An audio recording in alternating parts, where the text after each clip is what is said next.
Hello बच्चों, नमस्कार। मैं उमाशंकर पटेल आपकी अपनी ऑनलाइन प्लेटफॉर्म पूरी क्लास में स्वागत करता हूं।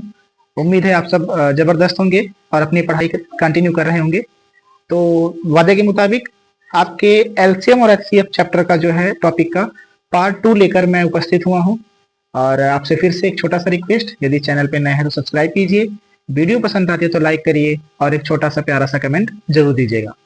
तो पार्ट सेकंड मैंने बताया था कि हम एलसीएम पढ़ेंगे और इसका जो पार्ट थर्ड होगा उसमें हम एचसीएफ पढ़ेंगे। छोटी छोटी वीडियो हैं, आप जरूर देखिएगा।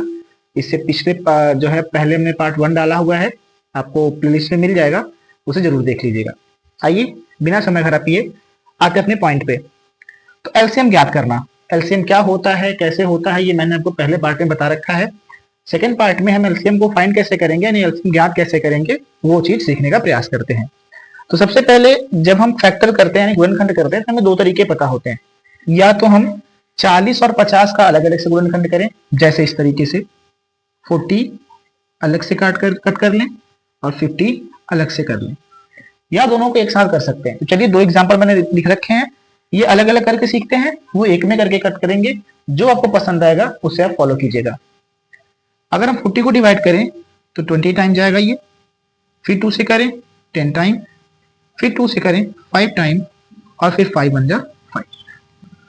ये करें 25, 5 5 जा 25 और 5 बन जा 5। ये कट कैसे रहा है, इसके लिए मैंने एक डिविजिबिलिटी का रूल बनाया है, विभाज्यता का नियम, वो भी आपको प्लेलिस्ट में मिल जाएगा, उसे भी जाके देखिएगा। तो ये कौन सी संख्या किससे कटेगी, 2 से, 3 से, 4 से, 5 से, 6 से, 7 से, 8 से, 9 से, 10 से, वो आपको मिल जाएगी। और ये अगर आपने सीख लिया तो आपको एलसीएम एचसीएफ बड़ी आसानी से आ जाएंगे, क्योंकि आपको ये सोचना नहीं पड़ेगा कि कौन सा नंबर किस नंबर से कटेगा।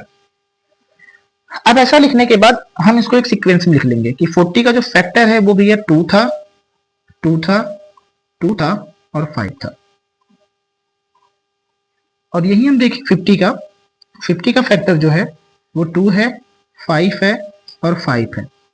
अब इसका जो नियम कहता है एलसीएम के लिए, वो एलसीएम ये कहता है कि सबसे ज्यादा नंबर जिस भी नंबर का फैक्टर हो सबसे ज्यादा बार।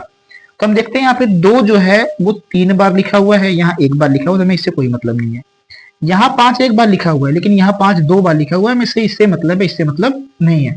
यानी जो नंबर सबसे ज्यादा बार लिखा हो, अगर यहीं 2 3 बार लिखा है, यहाँ 1 बार, सबसे ज्यादा बार किसमें है 40 में, तो हम इससे 2 ले लेंगे। 5 इसमें एक ही बार है, लेकिन 50 में 5 2 बार है, तो हम 50 में से 5 ले लेंगे। इसका मतलब हम उतारेंगे 2 गुणे 2 गुणे 2 गुणे 5 गुणे 5। ये 2 3 इसके हैं और 2 5 इसके हैं। अब इसका मल्टीप्लाई कर दीजिए, 2 दूना 4, 4 दूना 8, 8 पंजे 40 और 40 पंजे 200।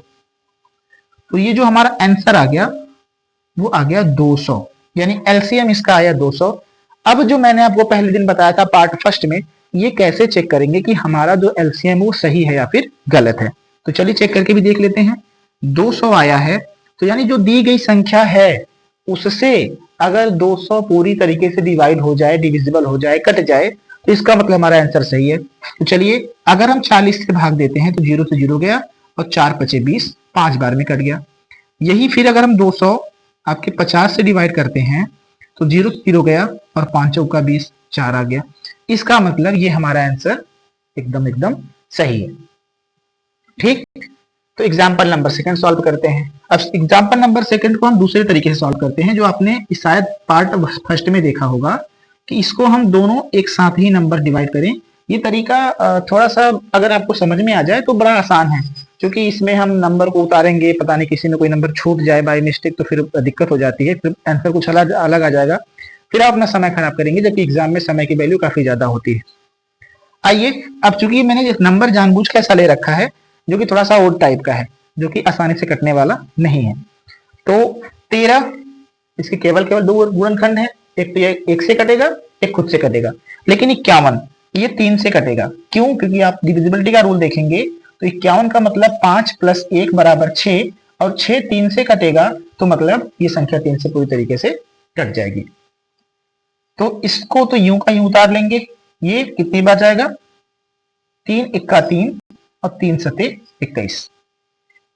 फिर एक ऐसा नंबर आ गया जो कि इसके केवल और केवल 2 ही गुणनखंड हैं, ये एक अभाज्य संख्या भी है, तो 13 से पहले 13 को काट दें, 17 आ जाएगा, और फिर 17 से 17 को काट दें, 1 आ जाएगा।